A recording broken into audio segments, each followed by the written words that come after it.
Dice así: principio del Evangelio de Jesucristo, Hijo de Dios.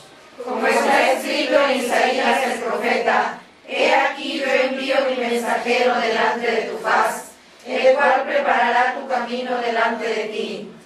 Voz del que clama en el desierto, preparad el camino del Señor, enderezad sus sendas.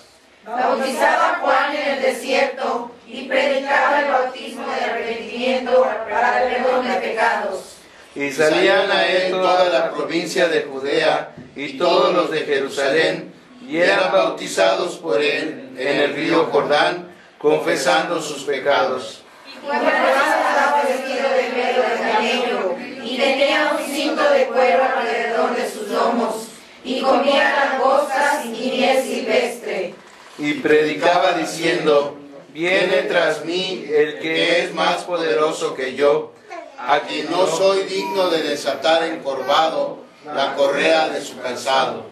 Yo a la verdad os he bautizado con agua, pero él os bautizará con el Espíritu Santo. Será que consideramos con la ayuda de Dios los primeros 8 versículos del capítulo 1, lo que podríamos llamar el anuncio o la introducción de la historia de Jesús, tal como la cuenta Marcos.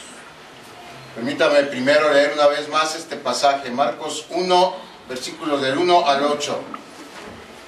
Principio del Evangelio de Jesucristo, Hijo de Dios, como está escrito en Isaías el profeta: he aquí yo envío mi mensajero delante de tu faz, el cual preparará tu camino delante de ti. Voz del que clama en el desierto: preparad el camino del Señor, enderezad sus sendas. Bautizaba Juan en el desierto y predicaba el bautismo de arrepentimiento para perdón de pecados. Y salían a él toda la provincia de Judea y todos los de Jerusalén, y eran bautizados por él en el río Jordán, confesando sus pecados. Y Juan estaba vestido de pelo de camello y tenía un cinto de cuero alrededor de sus lomos, y comía langostas y miel silvestre, y predicaba diciendo: viene tras mí el que es más poderoso que yo, a quien no soy digno de desatar encorvado la correa de su calzado. Yo a la verdad os he bautizado con agua, pero él os bautizará con Espíritu Santo.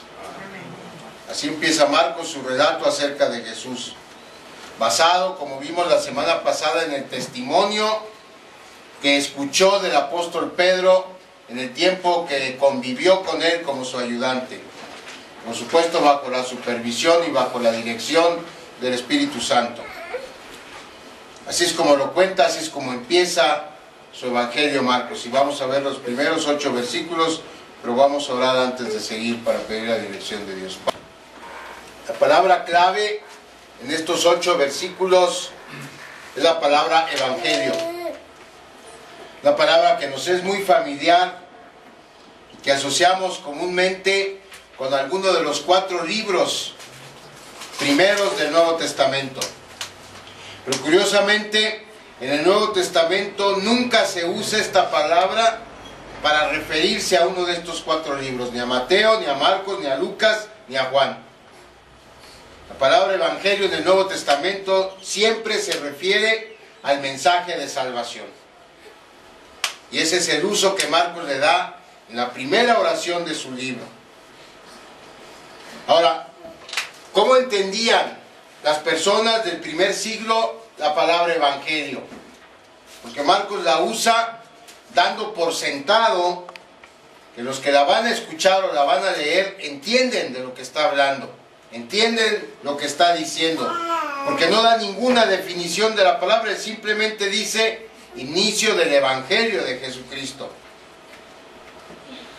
Que debe descartar de nuestras mentes la idea de que Evangelio sea una palabra que inventaron los primeros cristianos. Pudiéramos pensar eso. Que la palabra Evangelio es una palabra netamente cristiana. Y la verdad es que no.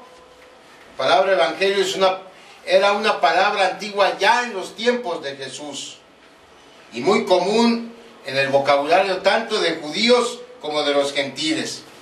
Una palabra que tenía un significado específico.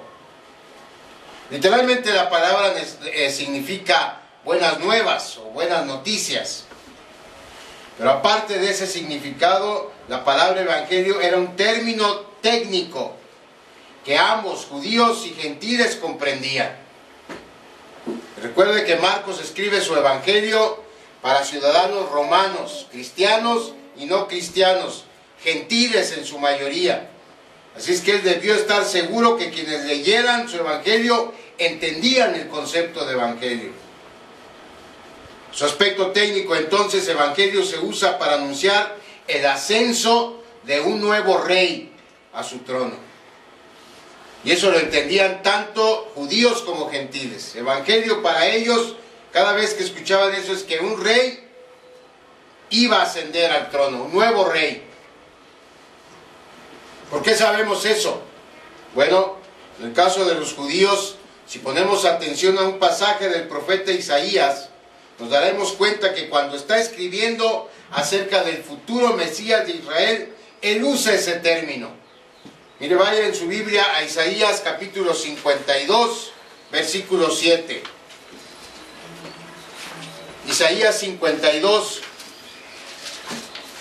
versículo 7. Cuán hermosos son sobre los montes los pies del que trae, ¿qué?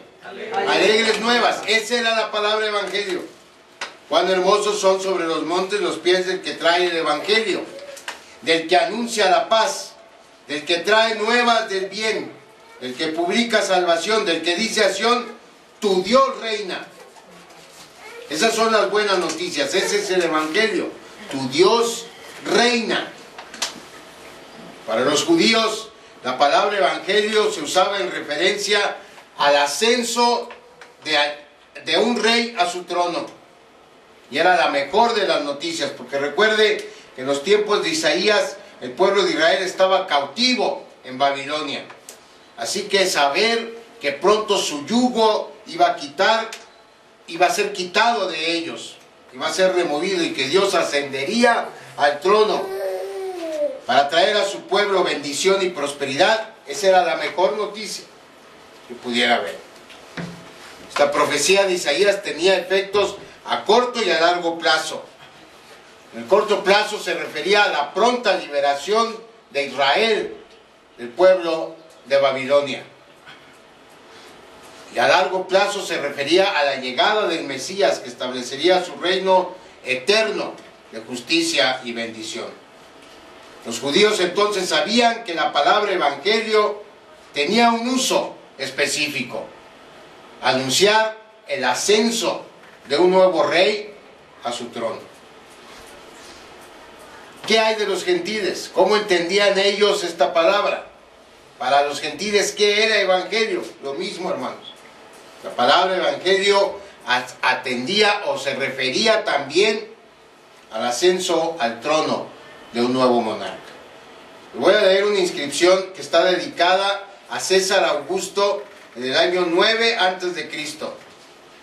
Es una inscripción que se hizo y se regaló en una placa al emperador César Augusto, Julio César Augusto, en el año 9 a.C., y que nos da una idea de que para los gentiles también era común esta palabra y significaba lo mismo. Dice así: la providencia, quien ha ordenado todas nuestras vidas, mostrando su preocupación y su celo, ha ordenado la más perfecta consumación para la vida humana, regalándonos a Augusto, llenándolo con la virtud de ser benefactor de los hombres y enviándolo como Salvador nuestro y de quienes vienen detrás de nosotros, para hacer cesar la guerra y establecer el orden en todas partes. El cumpleaños del Dios Augusto es el inicio del Evangelio que ha venido al mundo mediante él. Así pensaban los romanos de su emperador. El Evangelio aquí pues es la llegada, el nacimiento de Augusto, quien traería paz y prosperidad a los suyos, o eso esperaban ellos. Vemos entonces que ambos, judíos y gentiles, asociaban la palabra evangelio al ascenso al trono de un nuevo rey. Y por eso Marcos usa esa palabra para indicar desde un inicio cuál va a ser el tema de su libro. La llegada de un nuevo rey que traerá al mundo una nueva era de armonía total entre el hombre y Dios y entre los hombres. Y aclara que solo es el principio de ese evangelio. Y como vimos hace una semana, el resto de la historia está aún por escribirse. ¿Quién es ese rey? ¿Quién es ese rey que anuncia Marcos? ¿Quién es ese rey del que va a hablar Marcos en su libro? Jesús es su nombre. El Cristo es su título nobiliario. Y el Hijo de Dios es su linaje. Por eso Marcos empieza así. Inicio del Evangelio de Jesucristo, Hijo de Dios. Y en esa sentencia, Marcos da el nombre de ese nuevo rey al que va a anunciar. Da su título, Cristo, el ungido de Jehová, el Mesías prometido. A veces pensamos que Cristo es parte del nombre de nuestro Señor Jesús. No. Jesús es su nombre, Cristo es su título. El ungido de Dios, de ese nuevo rey, es del que va a hablar Marcos en su evangelio. Él probó ser divino, él probó ser el rey, el Hijo de Dios.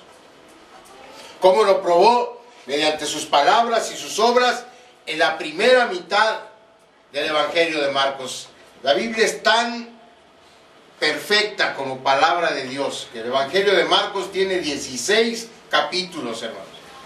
Los primeros 8 hablan de la obra y las palabras de Cristo mediante las cuales Él probó ser el Hijo de Dios. A partir del versículo 9 empieza su obra vicaria, su camino a la cruz, su camino a la muerte, a través de la cual nos libraría del pecado usted a mí, y su resurrección. Y exactamente a la mitad del libro, entre las obras de Jesús y su muerte, su crucifixión y su resurrección, está la afirmación que hace el apóstol Pedro. Busquen Marcos 8:29, exactamente a la mitad del libro. Entonces él les dijo: ¿vosotros quién decís que soy? Respondiendo Pedro le dijo, ¿qué le dijo? Tú eres el Cristo, tú eres el Rey, eres exactamente quien afirma ser. Entonces este libro es acerca de la llegada del más grande Rey, el nuevo Rey. Su nombre Jesús, su título el Cristo, su linaje el Hijo de Dios. Repito, es solo el principio de la historia, porque la historia se siguió escribiendo a lo largo de toda la historia humana y se va a seguir escribiendo. Finalmente será consumado en el cielo nuevo y en la tierra nueva, en donde regirá nuestro Señor, nuestro Rey, para siempre. Fíjense, hermano, en la oración inicial, en la frase inicial, Marcos establece el tema que desarrollará en el resto del Evangelio. Ahora, en el resto de la introducción, los 8 versículos que leímos al principio, Marcos establece varias verdades acerca del nuevo Rey. Verdades acerca del nuevo Rey que quiero que analicemos en esta mañana, en esta tarde. Número 1, la promesa. La promesa del nuevo Rey. Versículos 2 y 3.